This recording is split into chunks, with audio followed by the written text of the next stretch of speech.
So welcome to Investor Central's annual presentation. My name's Quinn Cowan, I'm the CFO and a Director of Investor Central. As such, I'm happy to report that even though we have taken a cautious approach throughout this year, our net profit before tax was 8.3 million. This is down from last year of 9.4 million. However, we are up on our forecasted range was 6.8 million. Our provision for bad debts and write-off to revenue came in at 14.4%, which is down from last year of 14.6%. These are still great results for the company. I'd just like to thank all the staff at Finance One for their dedication and hard work through this time. Please welcome Darren Tam.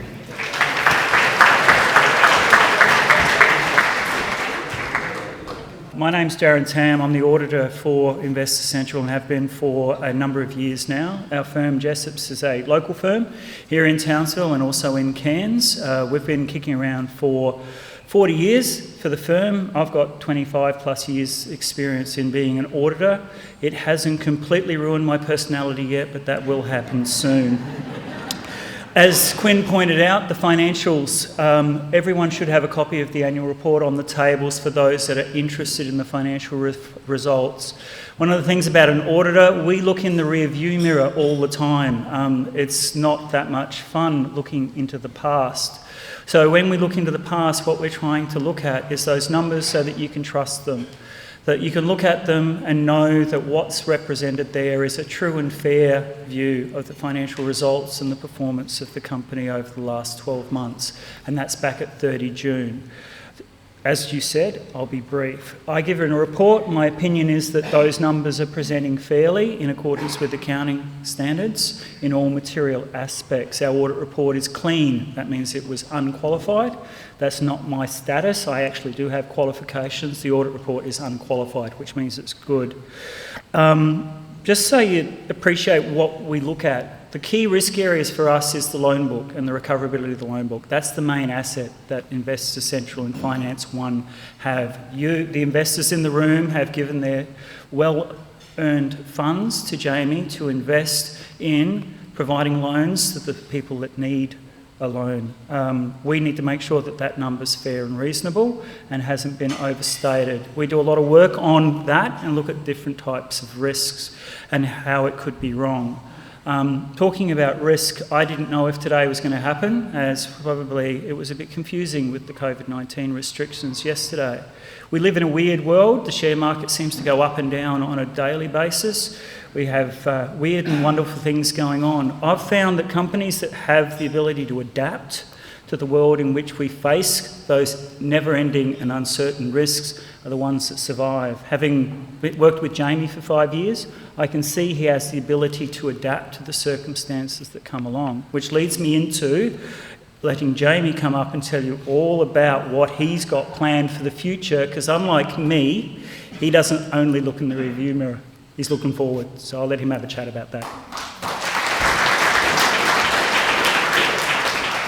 Good afternoon, ladies and gentlemen. Thank you very much for that kind introduction. Normally Quinn gives me an introduction, but Darren, thank you. That was good. We always ask Darren's firm, please find something. Please find something to make us better. Make us a better organisation this year than we were last year. And that's the ethos about what we do.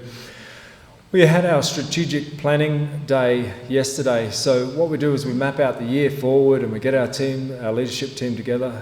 And I was talking about 1988.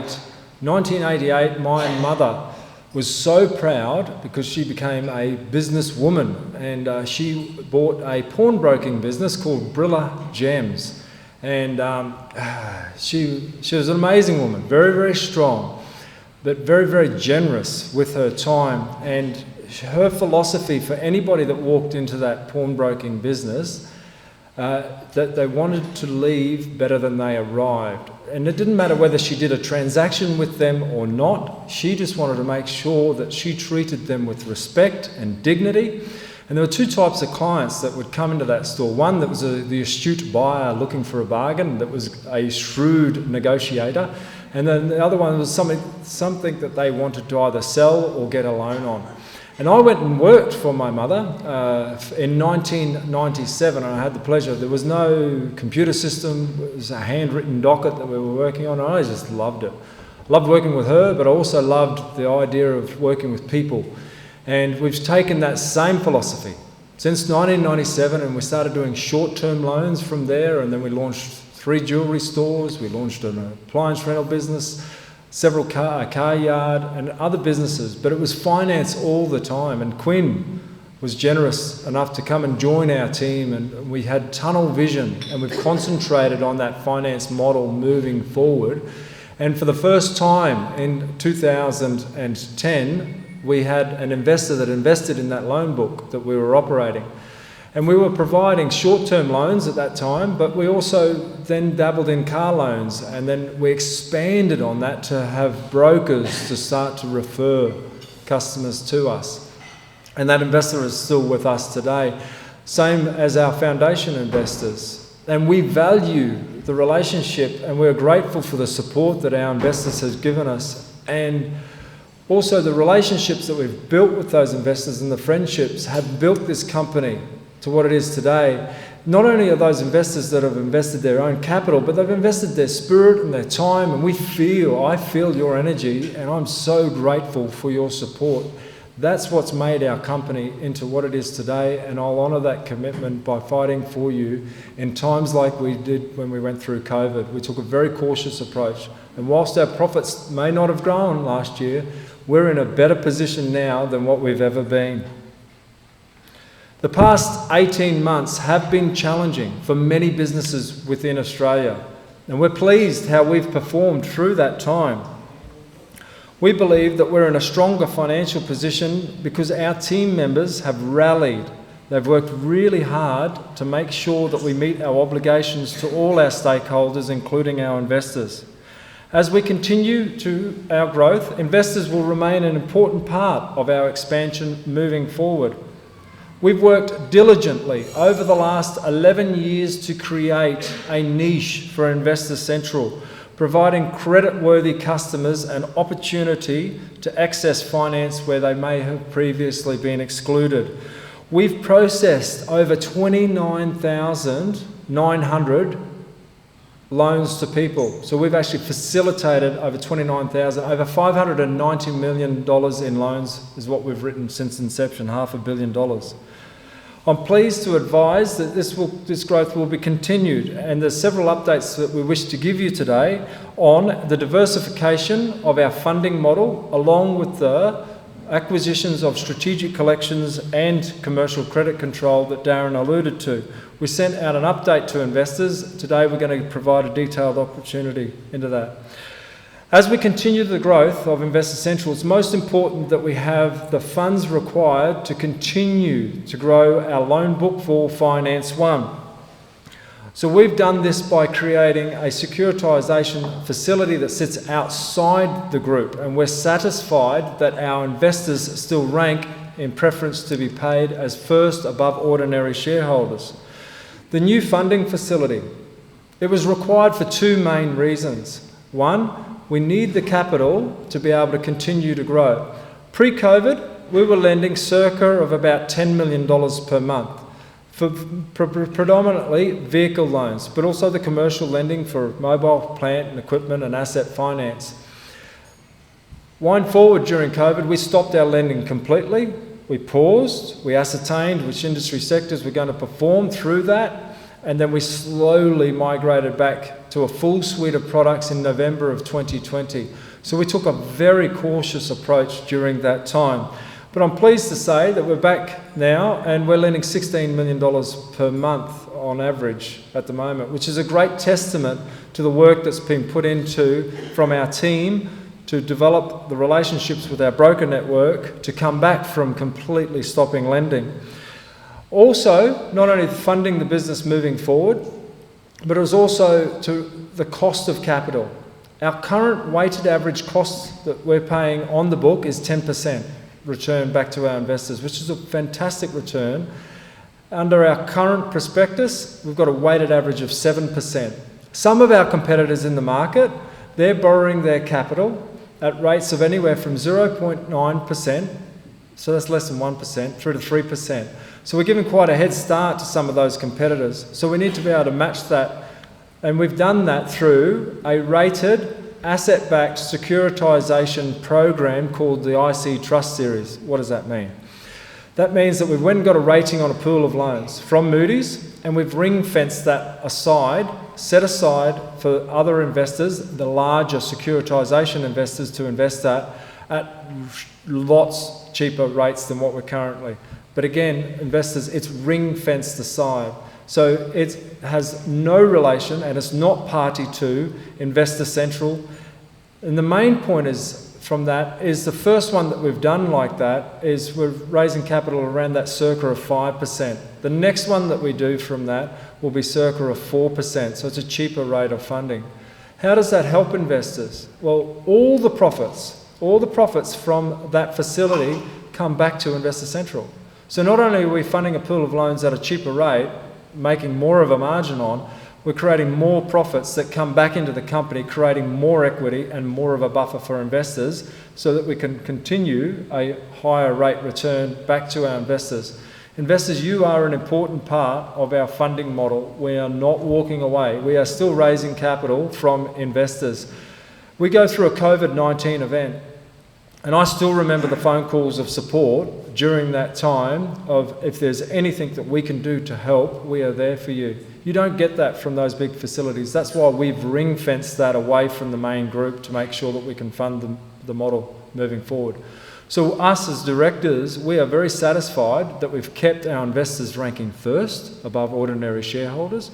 We've created a facility that can fund the business moving forward at a cheaper rate, and those profits then flow back into the business. The debt collection industry. For a long time now, we have been asked if we could collect other people's debts because we have established a reputation of excellence when it comes to collecting money. Investor Central has identified an opportunity to diversify our business for a new business model within the group, specialising in debt collection. I've actually been working on this for some time, with the potential to also purchase debt into the future. Finance One already has considerable in-house expertise and success in collecting its own debt of our loan book. We've started strategic collections. It was started by us, and as we were modelling that, we've used an existing credit licence for that and entity. To enter into the collections industry, we wanted to roll that into Investor Central so all the profits will flow back in to protect the investors. With that though, we wanted some extra experience, and I'm delighted to say that Commercial Credit Control, we've actually acquired that company. Commercial Credit Control was founded in 1996. And since that time, it's gained considerable experience in accounts receivable management, working with customers across the telecommunications, government, utilities, and financial institution industries. Commercial Credit Control has maintained long-term relationships with telecommunication providers and companies. Strategic Collections, it will do the debt purchase into the future. So it owns Commercial Credit Control, and Commercial Credit Control will collect the money. Jason Turner, who's the operations manager, is here today. Jason, would you just mind standing up for a second? I'll introduce Jason. You're welcome to ask him any questions that you have, or myself, on that industry sector. So we've been collecting money. There's two types of collections. There's what's called contingency collections, where you collect the debt on others' behalves. So all we are is a recoursor. So we're a service provider to the larger communication companies and utility providers, and all we do is provide them a service and they pay us a commission for it. It's a wonderful service-based model. The other side of the business, whereas you can actually go and purchase defaulted utilities debt, and we can work with those customers. We have a long history of working with customers, so we can work with those to either establish and re-establish their credit rating to help them into the future. It's an exciting business, and it's right within our circle of competence, exactly what we do. At Finance One, we are back to a full suite of products for our commercial and consumer loans. We've also introduced recently a new personal loan product from $2,000 to $5,000. Our main product is a second-hand motor vehicle for around $20,000 is what we do. We can lend up to $125,000, but we operate on a lot of smaller loans. It's got to be a critical purchase for their needs is what we're really looking for. And I'll talk about that in a second. This smaller short-term loan came from existing clients as well as new creditworthy customers approaching us wanting a smaller loan amount. Previously, we've had to send them away for worthy reasons such as vet bills or car repairs or medical expenses. Now we've got that product that we actually don't have to send those customers away and we can facilitate them. We're not talking large ticket items, it's just somebody that we can keep within that ecosystem. Exactly the same as strategic collections and commercial credit control. Those customers that, for the debt purchase ledgers, they come into that ecosystem that we can possibly help them with finance into the future. COVID-19, I'm very pleased how our loan book performed during COVID-19. It was a test of character time.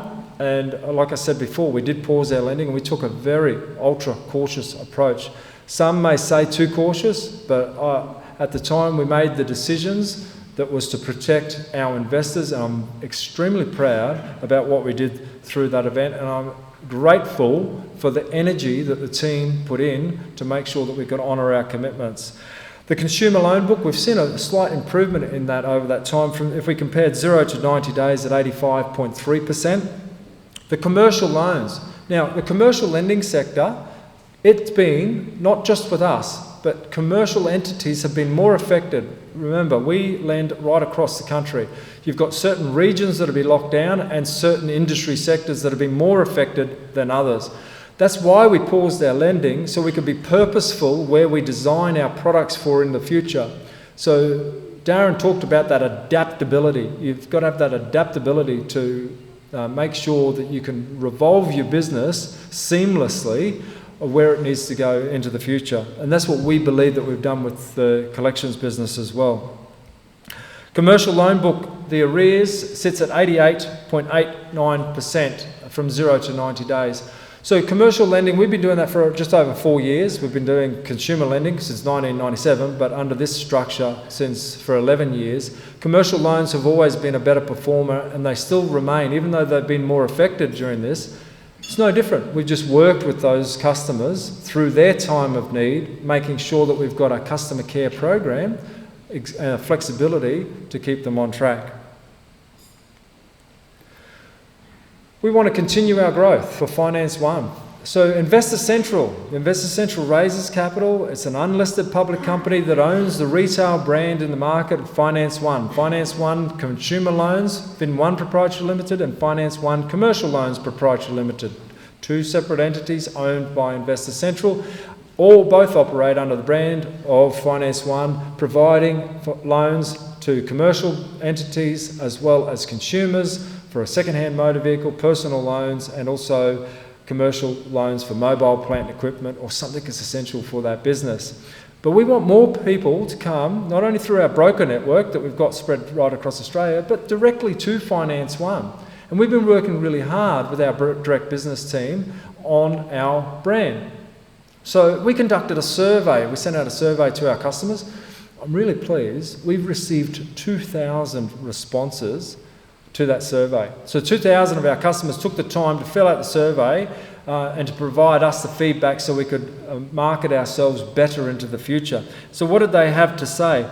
Well, they described us as helpful, friendly, empowering, reliable, and understanding. I would challenge some of the major lenders to send out this same survey and see what the responses they get. What do they think and feel about Finance One? Help, friends, understanding, and our customer service was paramount. And what do they think of us in the industry sector? They compared us to the banks, CBAs, NAB, Money3, and Westpac. What did they think of our logo? They saw the car, number one, and loans. And what would they like to change about Finance One? Nothing. Was the number one response that we got was nothing. Lower interest rates? What a quandary. Our investors would love higher interest rates and our customers want lower interest rates. We've got to have a happy medium there. an online portal and regular statements. So we're working on those two things. The direct business though. What did they think of our logo? So we're not changing the brand Finance One, we were just refining the logo. They thought it was dated, no longer in trend, didn't resonate with the audience at times, and it was blending with our competitors. So we repositioned ourselves in the market, and I'm really pleased to show you this today, and to match our audience, and we wanted to create a brand that could be remembered. So Finance One. And during this process, we've also trademarked, you are more than a credit score at Finance One. So it's softer, it's more friendly, it replaces the number one for the ONE. Already, I'm really pleased to say that we've seen an impact from that. So our direct business has had a record month last month. So we're already seeing that impact, which is wonderful. So we're not solely reliant just on the broker network. We love the broker network. They are a fantastic lead source for us. Our Brisbane office. These are actual photos from our Brisbane office. We showed you previously last year photos of our last Brisbane office. So within 12 months we've outgrown it. We've got 24 team members down there. It accommodated the office approximately 22. And so we've moved and relocated from 348 Edward Street to number 12 Creek Street. We're delighted. Absolutely delighted with the impact that the Brisbane office has had on our organisation.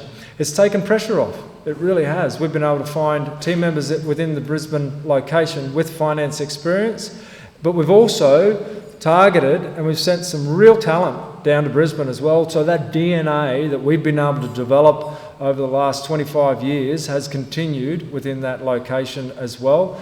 So it's easier to find people with experience in the finance industry so we can train them up quicker. And also, as I mentioned probably last time, that part of our business continuity plan, it is most important that we have a secondary site to be able to, if anything like a Category 5 cyclone comes through here, we can operate seamlessly by providing a service back to our customers and looking after our investors. We continue to offer a high yield, reliable monthly return, and our investors, they remain confident to invest in our company, especially when we go through a COVID-19 event. There are no management or establishment fees to maintain an investment in our company. Now, transparency is the key to our success. We want our investors to fully understand the business that they invest in, and investors, you rank first in preference to be paid above ordinary shareholders, and we're very, very proud about how we've structured that investment. We've also reinvested 85% of the profits since inception back into the company and have over $28 million worth of equity in there. We offer a fixed interest return. It's paid monthly. It provides a steady income stream to our investors.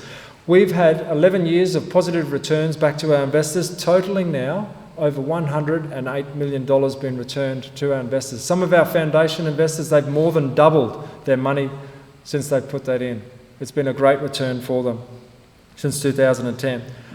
The company is led by a driven team of executives whom have consistently delivered profits from our first year in the business. All of those directors, they are investors, the same in preference shares like our traditional investors too. And I'm really pleased that over 40% of our Finance One team, they're investors also through a special employment prospectus. An investment in Investor Central is free from any fees and charges to you, which does set us apart from many similar investments. Computer shares a share registry. It issues the share certificates in the company, along with doing the monthly distributions. And there's several bandwidths that an investor can invest with us from. $25,000 at 3 months at 2.75, right through to a 60-month term at 6%. $250,000 to $500,000 is 24 months is the minimum, 4.5% through to 7%. And for larger amounts of $500,000 to $1.5 million, a 2-year term attracts a 7% return per annum, right through to the 36-month term, which is 9% per annum. An investor can have more than $1.5 million invested in our company. They just have it with different maturity dates as well. This is key. Right from 1997, when I first started working in the finance industry, we've morphed and our range of products has grown, but we've refined our credit matrix. It's how we select the customer. that really counts. We're looking for somebody that we can work with over a period of time, that we're really going to enhance their credit rating and enhance their credit position so they value that loan as well.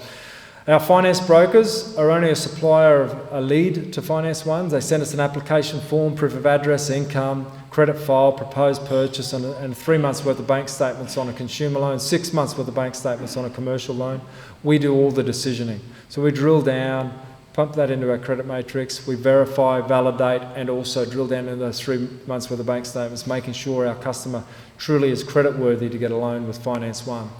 Consequently, on average, approximately, we've only settled around about 25% now of loans that come in with Finance One. A unique attribute, though, about Finance One is how we work with customers after they've got the loan. Right? So we have a flexibility to be able to work with them. And compassion. We also see this as an integral part of our responsibility to those customers. They've come specifically to Finance One to either establish or re-establish that credit rating. And we will move mountains through our customer service team to do everything possible to provide them every opportunity to be able to continue that loan with Finance One. There are reasons why people may fall into difficulties, whether that's a loss of income, partner separation, or even a COVID-19 event. We've got the facility to be able to have a flexibility for those customers in their time of need. Give you a regulatory update on the landscape that's ever changing in our industry sector. On the 1st of October, we had the new breach reporting obligations from ASIC's reference checking. On the 5th of October, the design and distribution obligations. It applies to consumer loans. What does that mean? That means that you've got to design and distribute your product to the appropriate target audience. It's a car loan. It's not rocket science, but it's got to make sure that it's fit for purpose for those people. Internal dispute resolution, we've had that in check for some time, but there's new reporting standards and a new regulatory guide on that of 271. We're across that. And for some time now, I've been talking about the deferred sales model for our industry sector. What that means is that things like, we're not talking critical insurances like a comprehensive insurance, but things like a warranty for a car or not the dealer warranty, a sold warranty, an additional warranty, or a gap insurance. There's a 4-day period between solicitation for that now. We've embraced that. We've been on the AFIA, which is the Australian Finance Industries Association. We've been an advocate for this. This is a good thing to protect customers even more. It gives me great pleasure to run through some of the highlights for our annual report presentation. Our revenue remained steady from 2020 of $56 million to, again, right on point, $56.5 million, a slight increase. Quinn mentioned there, 2020 was $9.4 million net profit before tax. This financial year was $8.3 million. Net profit after tax was $6.5 million, and it is now $5.8 million, but our equity grew 20%, up from $23 million to $28.7 million. And our cash holdings, as at the 30th of June, was just over $40 million in cash holdings. Loan book, it did increase from $202 million to $238 million, and as it stands today, it's $259 million. We paid $23.9 million in interest to our investors for last financial year, and as mentioned before, we paid over $108 million to investors since inception. And the gap, it continues to grow between the size of the loan book and the funds borrowed from investors through the reinvestment of those profits every month as well.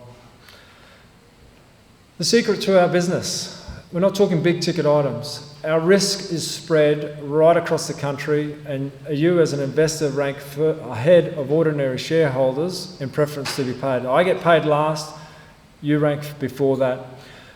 We've got 14,280 customers with a current loan spread right across the country. Average loan size though, it's $19,900 for a consumer loan or $31,000 for a commercial loan. So you're not talking big ticket items that can fall over. There's no property loans. The demographic is a sweet spot that we cater for. We cater for Mr. and Mrs. normal people just trying to get by, have a job, need a car to get to work, or a small company that needs an asset that's going to improve their business.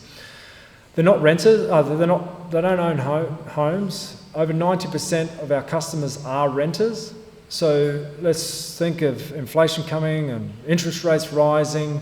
These guys aren't the ones that are affected by stock market crashes or anything like that. They just value the opportunity to own a motor vehicle. They pay a full principal and interest repayment from day one. So they're banging that down and they own that asset. And after they've had a loan at Finance One, they're able to either refinance with us into the future at a cheaper rate because we've got different products, or we've done our work and they get a cheaper rate from one of the mainstream lenders. Over 5,000 of those customers, they're ahead on that loan. So they've taken the advantage, they're banging down their debt, they're saving themselves interest, and they're going to put themselves in a better position. So they're making extra repayments on it. That's empowering people's lives. It's giving them an opportunity where they didn't have it before. Managing risk has always been a priority for Finance One. At Finance One, as our loan book grows and operates through this new COVID-19 event, we budgeted on medium write-off levels of between 17 and 19% for last financial year. Our combined total for provision for doubtful debts and write-off expense was 14.4%. 2021 to 2022, we're going to budget in the next prospectus again on just over 18% to be cautious. We've also got a provision for doubtful debts of over $14 million now sitting on the balance sheet. The next slide, as always, shows our write-off tolerance report. This helps demonstrate the strengths of our business model to all our investors. The following graph shows our loan book principal and interest owed to Finance One over the next 6 years, which is $347 million.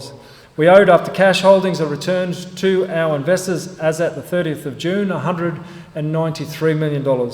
So that's a difference of over $154 million from what we're owed by our customers to what we owe our investors.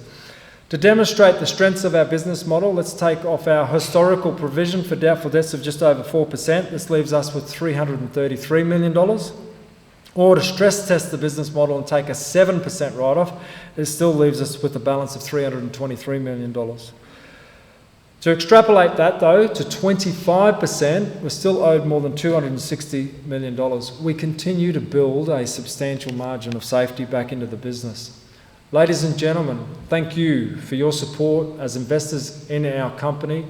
We value referrals. Referrals, they are an important part of our expansion, and we welcome you to refer anyone whom you feel may be interested in an investment with our company. We are still open, even though we've done that other debt piece on the side, we're still open and currently raising capital under our prospectus. We offer a high yield, reliable monthly return, paying a fixed interest rate. Transparency has been the key. We want you to understand the business that you're investing in, and we want you to understand that you rank first ahead of ordinary shareholders. And we've reinvested, we've been disciplined from our first year making profits and reinvested those profits back into the company. So we fly around the country, and this year we can't go to Melbourne, unfortunately. We can't go to Sydney and can't go to Adelaide. But everywhere we go, we get 1,000 questions. I'm usually up here at 2:30 in the afternoon, and it's quite cool. Why have we gone out and purchased commercial credit control? Why have we started this collections game? Why are you changing? Well, our longevity in this industry sector is what we are trying to build. We're trying to build, part of a strategic plan, a company that transcends a generation. If we looked at the motor vehicle industry, where is it going to be in 10 to 15 years' time with electric vehicles? Where is it going to be with automation? So we've diversified our lending to make sure that we've got a suite of products that caters for a variety of different industry sectors. But we can't be centric to that within the 15 to 20 year life cycle. Also, it's staying within the circle of competence. I've been lending and collecting money since 1997. That took me going out on the road, door knocking 3 nights a week to collect on the loans that we were doing on those early days. That's how the foundation of our company was built. We used to pack the kids up. Kids are here today. 2 of my girls are working in the business as well. 3 of them, if I count Kennedy, if I can drag her out of bed. But So we used to drag them around. I used to pack up a lunchbox every Saturday, and we go out there and collecting on those debts. So we've been doing this for a long time, and the collections model is right within the sweet spot.